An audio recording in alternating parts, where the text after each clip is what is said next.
सर्वप्रथम सर्वांना जय महाराष्ट्र।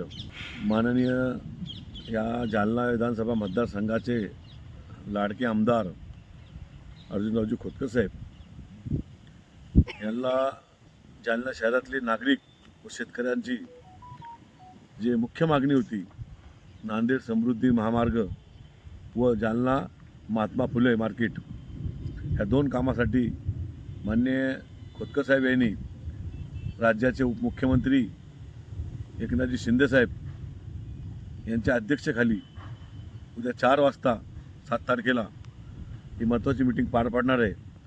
आणि ह्या मीटिंगमध्ये शेतकऱ्यांचा बी विषय मार्गी लागणार आहे आणि आपल्या जालना शहरातले जे व्यापारी बंधू आहे त्यांचा कित्येक वर्षाचा जो प्रश्न होता फुले मार्केटचा तो पण मार्गी लागणार आहे। कारण की खोतकर साहेब असे नेते की त्यांच्यावर सर्व शेतकरी बंधूंना आणि व्यापारी बंधूंना त्यांच्यावर पूर्ण विश्वास असल्यामुळं उद्याची मीटिंग 100% सक्सेस होणार आहे। आजच्या प्रसंगी एवढं सांगू इच्छितो।